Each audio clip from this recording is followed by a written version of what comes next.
When I was 17, my family moved 2 states away without telling me. They left a note saying, "You'll figure it out." 12 years later, when I finally got by without them, they tried to reach out to me. I was 17 when I lost everything. Not because of a fire. Not because of a war. Not because of death. But because of my own family's decision. It was the summer. I was working at the roast house in Reading to pay for college. I got home at 10 p.m. It was warm. The sky was clear. Nothing was too much trouble. I opened the door. And I knew immediately, the house was empty. The furniture was gone. The painting was off the wall. The photo on the shelf. The plants on the windowsill. And the rug in the hallway. There was only a letter on the kitchen table. On a regular piece of paper. Written by my mother. "We're moving to Nottingham. Dad got a job. We couldn't take you with us. You believe. You'll figure it out. You'll figure it out." I read it 3 times. Then again. As if I read it enough times the meaning would change. What would it be? "Sorry, we'll be back." Or at least, "Call us." But nothing. Just these words. And my name was nowhere to be found. No beloved son. No "we love you." No goodbye. Just, "You'll understand. You'll figure it out." I stood in an empty house. And for the first time in my life I heard, "I'm not needed." I didn't cry. I didn't scream. I just sat on the floor. And stared into the void. A year later my neighbor arrived, Mr. Harvey, a 70-year-old pensioner who always gave me sweets. "James? What happened?" "They disappeared." "Who?" "My parents." "They moved?" "Yes. Without me." "My God." He took me to his place. Gave me a bed. Tea. Phone. "You should call," he said. I dialed the number. Long. No answer. Then, my father's voice. "Oh, it's you. Why did you do this?" "We couldn't wait. The work starts tomorrow." "And me?" "You're 17. In a year, adulthood. You'll manage." "You didn't even say goodbye." "We left a letter." "This isn't goodbye. It's like throwing out the trash." "Don't be dramatic. You'll survive. And if not, then it's not our fault." He hung up. I stood there with the phone in my hand. And I understood, this isn't just moving. This is a refusal. This is rejection. This is the death of a family. Mr. Harvey said, "You can't stay in an empty house. The police might think it's self-indulgence." Where should I go? "I'll talk to my daughter. She works for social services. Maybe they can find you temporary accommodation." 2 days later, I was taken to a children's home in Milton Keynes. I had nothing but a rucksack with my work clothes on, a charger and an old photo of my mother from her birthday, the only face I had managed to get. The home was like a school, but without hope. It was home to boys who had been kicked out. Girls who had run away. Who had nowhere to live. Who had lost everything. One evening I asked an audience member, "What happens when I turn 18? "You get £300 and you're on your own." "Is that all?" "That's more than most people." I didn't sleep that night. I looked at the ceiling. And I thought, how do you cope when no one taught you to be yourself? How do you cope when your parents consider you unnecessary? How do you cope when the only thing they have left for you is a phrase that sounds like a curse? I don't know the answer. But I knew one thing, I'm not stopping. Even if they gave up on me, I won't give up on myself. A week later I applied for a job, at the roast house where I worked before. I was accepted. £49.20 an hour. 6 hours a day. The money came for clothes, food, travel. I started looking for a college that a student left without parental support. I found one in Coventry. I applied. The answer, "We can take you, but you need to prove to them that you have stable housing and a source of income." I had neither one nor the other. But I didn't give up. I wrote letters. To social services. To charities. To local MPs. One of them replied, "I can't give you a place to live. But I can help with support." A month later, I was put into a youth housing scheme in Northampton.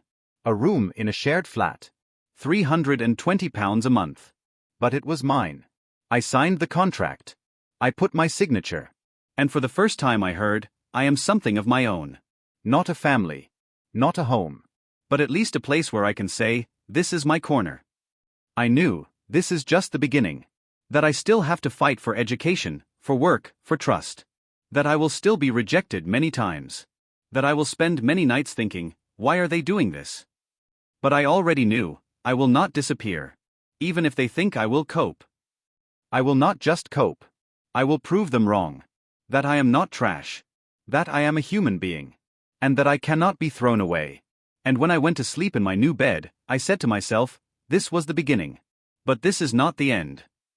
Life in Northampton was not easy. The flat was on the 4th floor with no lift. The neighbors were all sorts of addicts, some were just desperate. One room, shared bathroom, kitchen with an open hole in the floor. But it was my home. And every morning when I opened my eyes, I reminded myself, I am not in a shelter. I am not on the streets. I have not disappeared. I worked at the roast house 6 days a week. From 6 a.m. to 2 p.m. Then I went to study. I found a college in Coventry, the Midlands College of Applied Arts, which had a program to support young people without family care. Submitted all the documents. My letter from social services. Income certificate. Employer's characteristics. Personal is, why I don't stop. 3 weeks later, I received a response. We recognize your motivation, but to participate in the program you need a guarantor, an adult who confirms your stability and support. Without this, we cannot accept you. I read this and sat down. Not out of annoyance. Out of bitterness. Because I understood, even when you do everything right, the system requires what you have lost. Parents. Support.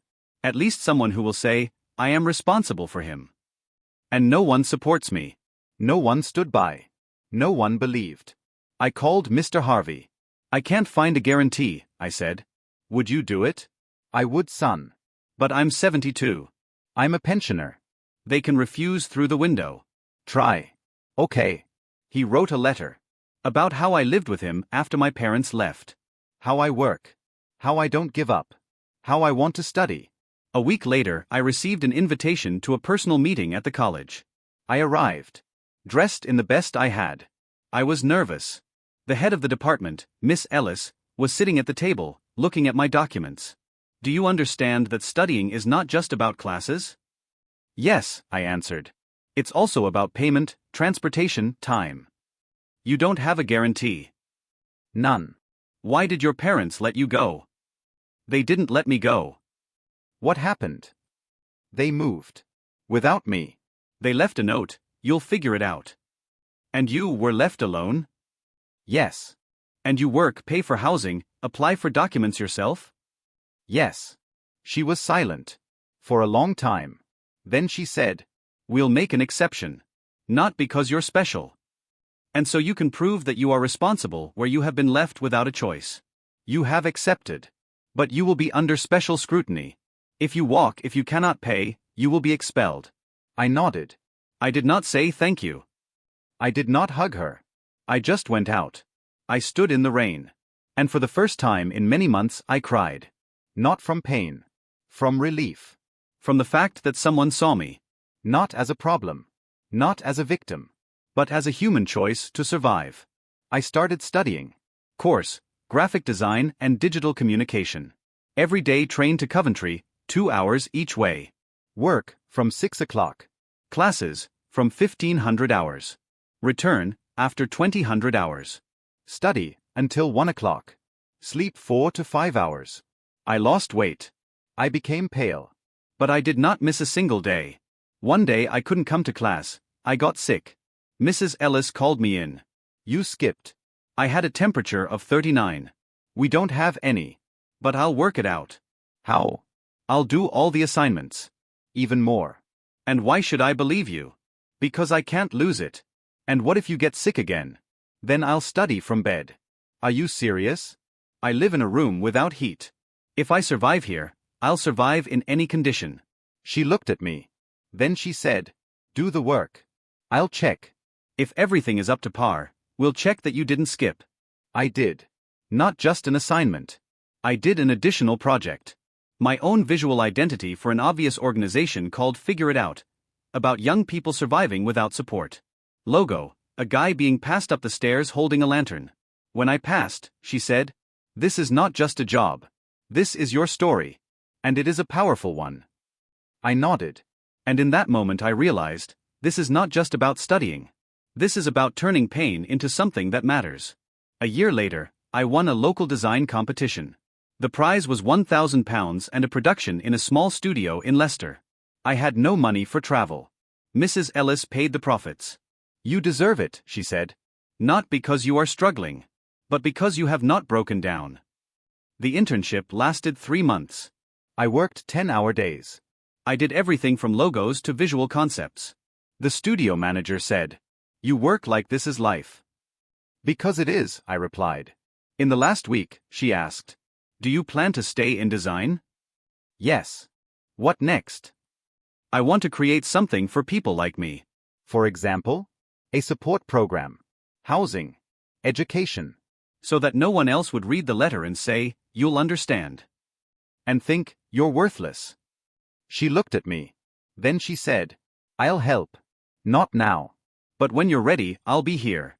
I went back to Northampton. Not with money. Not with a job. But with the belief that it was possible. And that night I wrote the first pages of a plan, Figure It Out Foundation. A life education support for youth who have been rejected. I know, it will be hard. That I won't get grants. That I'll be rejected. That there will be many times when I want to stop. But I also know, I'm not just fighting for myself. I'm fighting for those who are still standing in an empty house, holding a letter, and reading, "You'll figure it out." I started the Figure It Out Foundation not with money, but with an idea. From a notebook where I sketched everything out, what the housing would look like, what the courses would be, who could apply, how we would help those who had been rejected like me. I called it a plan, but it was really a prayer. A prayer that someone would believe it was possible. The first step was to find an office. Not a big one. Just a place to sit, have Wi-Fi, and file documents. I found a small room in Northampton, £200 a month. The landlord said, "Don't you have any guarantees from your employer?" "No." "And your parents?" "They're not with me." "Then 3 months' worth of food." "I don't have that kind of money." "Then I'm sorry." I didn't give up. I applied to a local charity, Youth First UK. I asked for only £600, for 3 months of rent, internet, furniture. 2 weeks later I received a reply. "Unfortunately, we cannot support projects that do not have the official status of a charitable organization. Without this, we cannot allocate funding." I read this and laughed. Nervously. Because I understood, to get money, you need an organization. And to create an organization, you need money. A circular trap. And in the center me. But I know, if I do not take the first step, I will never get out of this circle. I found a lawyer, Mr. Foster, through a free consultation at the library. "I want to register an organization," I said. "On what topic?" "Supporting young people who have been rejected by their families." "That is important." "The entire registration costs £500. I have £87. "Then it is impossible." "And if I pay in installments?" "I cannot. It is a state procedure." I went out. And decided, if I can't start an organization, I'll start a community. I started by gathering people. Not in an office. In a park. Every night after work, I would go to Abbey Fields in Northampton, a place where homeless teenagers often spent the night. I would bring coffee, sandwiches, and a laptop. And just talk. "What's your name? Where are you from? Why are you here?" One boy, Kyle, 16, said, "My mom said I respected her. She threw me out. And my dad? I don't know who he is. So what now? I live on a bus. I'll give them whatever I can find. Do you want help? Is there any?" I had no place to live. I had no money. But I had a connection. I invited Kyle to my place. For one night. Then more. Then more. I shared a room. Food. Information about social services. A week later, he got a place in the shelter. But he came to my classes. I taught him the basics of the computer. How to find a job. How to write letters. One day he said, "You don't look like those who help." "Why?" "You don't think I'm trash." "You're not." I started to gather others. A girl, Sophie, who was kicked out for going out with her. A boy, Mark, who ran away from his drug-addicted father. They came. They talked. They studied. And at that moment I realized, this is no longer just an idea. This is a reality. I made a video. Simple. On my phone. About Kayla. About Sophie. About the fact that even without an office, without money, without support, we can be a community. I posted it on social media. 2 days later, they wrote to me. I saw your video. I work for the city council. We have a small grant for a youth initiative. If you apply officially, you have a chance. I shivered. It was a chance. But it needed organization. I turned to Mr. Foster. I have a chance for a grant. But it needs registration. Do you have the money? No. But I can offer something else. What? I will help you put together a story for your charity campaign. Free of charge. If you help me register the organization. He thought. Then, agreed. A week later, the Figure It Out Foundation was officially registered. I am the director. Mr. Foster is the board. And we applied for the grant. Through you, we received a response. Your project has been approved. Funding, £12,000 for 12 months. Make an appointment to sign the contract. I read this and sat down. Then I cried. Not because it was easy. And because it was impossible. And I did. We found a space, a former shop in the center of Northampton. £350 a month. We painted the walls. We put up tables. We found old laptops. And opened the door. 5 people came on the first day. A month later, 20.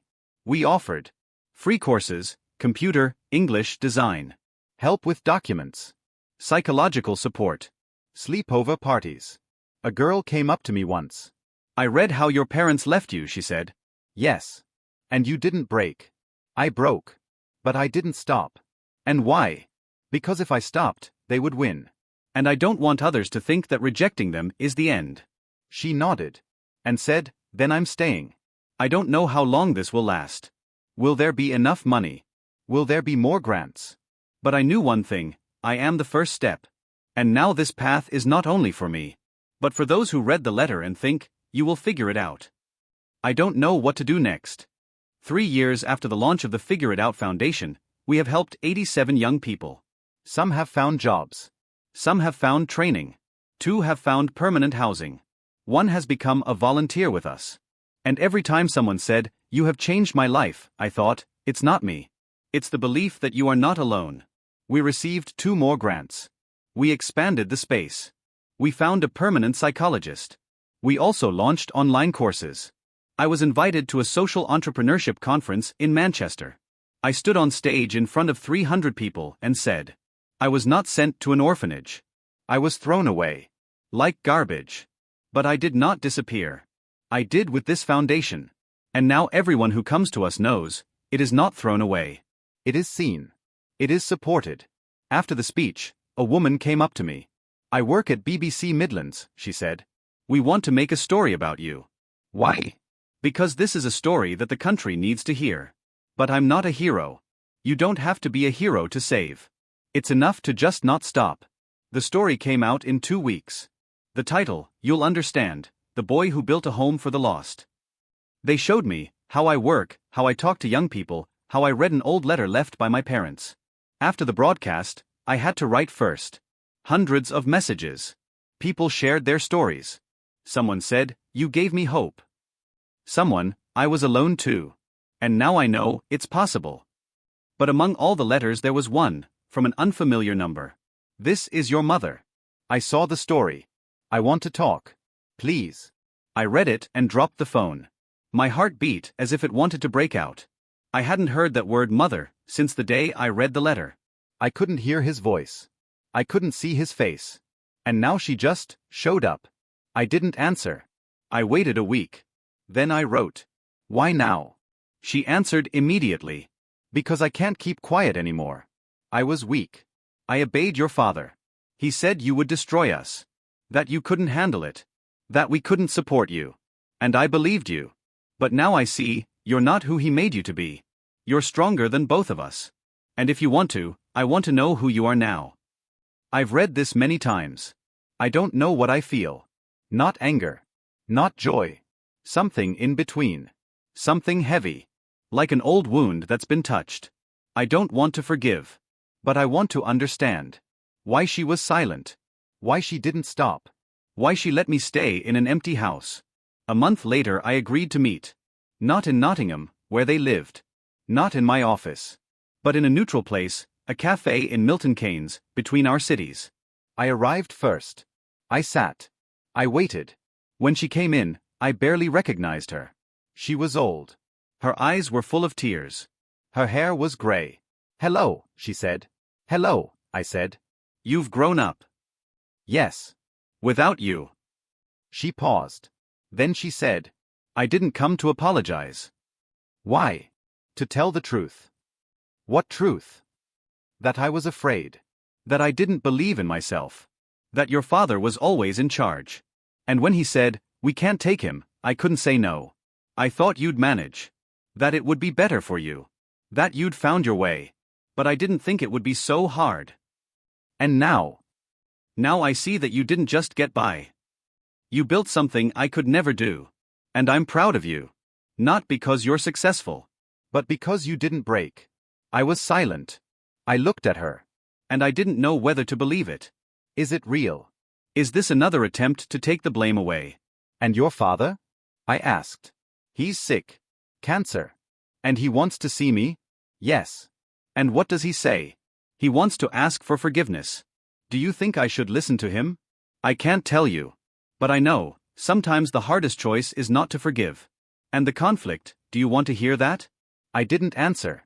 But I know, it's not about him. It's about me. About whether I'm ready to become the guy who was rejected again. Whether I'll remain the guy who rebuilt himself. A week later, I got a letter from my father. Not an email. Paper. Like then. I don't know how to begin. I always thought that power was about control. That family was about order. And you were always out of order. I was afraid that you would destroy what I was building. So I decided to remove you. I thought you would disappear. But you didn't. You became something I could never be. If you ever read this, know that I was wrong. And if you want to, I'm ready to listen to you as a man who broke his son. I read it. I looked at the wall in the office, where our motto was, you will figure it out, and we are here so that you are not alone. And I said out loud, I didn't come back. Not because I can't. But because I'm not the same guy anymore. I am the one who created a home for those who were rejected. And this is my family. This is my answer. But I didn't destroy the letter. I put it in a drawer. Not as a trophy. But as a reminder, even those who destroyed you may one day see who you have become. But that doesn't mean you have to accept it. I haven't forgiven. Not yet. But I have made a choice. I won't let the past stop the future. Today I am 30. I live in Northampton, in a small flat not far from the office. Not in luxury. Not in fame. But in peace. In a house that I earned myself. Not from my parents. Not from the government. But from myself. The Figure It Out Foundation now has 3 branches, in Northampton, Coventry and Leicester. We provide housing for 24 young people. We also teach everything online. We have former participants, Kyle, Sophie, Mark. They are not just employees. They are proof that life can be rebuilt. Once a boy came to me who had just turned 18. He had been kicked out of his house the day before. What should I do? He asked. You have already done the hardest thing, I replied. You came here. But I have nothing. You have you. And that is enough to start. He cried. And in that moment I called myself. That boy who stood in an empty house. With a letter in his hand. With the words, you'll figure it out. And I thought, this is the end. But it was the beginning. I haven't seen my parents since that meeting. Mom sometimes writes. Briefly. Without emotion. Just, I read the news about you. I'm proud. I answer, thank you. Nothing more. Not because I hate you. But because I no longer need their approval to know who I am. My father died a year after the letter. My mother told me by mail. I didn't go to the funeral. Not because I didn't have feelings. But because I don't want to become what he made me, a victim who comes back for the last word. I've already said my piece. Not with my voice. But with my actions. I once received a letter from a girl in Glasgow. I'm 16. My parents said I was bothering them. They're getting ready to move. I'm afraid they'll leave me. I saw your story. I wrote them a letter. Not asking them to leave. But saying, if you leave, I'll survive. But I won't forget. They said they didn't understand me. I read it and sat down. I just stared out the window for a long time. Because at that moment I understood, it's not just about me. It's about a signal that rings through pain. That when someone says, I will survive, these words can stop another rejection. I haven't forgiven. Maybe I never will. But I chose not to be like them. Not to reject. Not to be silent. Not to destroy. And every time I see someone entering our center, trembling, saying, "Nobody wants me," I approach. Not with a speech. Not with advice. Just with the words. You are not alone. You are not trash. You are a person. And you have the right to housing, to support, to a future. It's not your fault. But it's your chance. We launched the First Step program, for those who are left alone for the first time. Housing for 3 months. Courses. Mentoring. And most importantly, a person who says, "I'm here." Once, Miss Ellis, my former college counselor, came to the opening of a new center. "I always knew you'd do something," she said. "But you said you'd kick me out for walking?" Yes. "But you've proven that a person's value is not in their documents, but in their will." I nodded. And I thought, if someone had told me at 17 that I would create a business that would save one person, I wouldn't have believed it. I would have thought, this is for those who don't get thrown out. For those who have support. For those who belong. But I proved to myself, the strongest don't build with support. They build from emptiness. From pain. From rejection. From a letter that says, "You'll figure it out." And I did more than make it.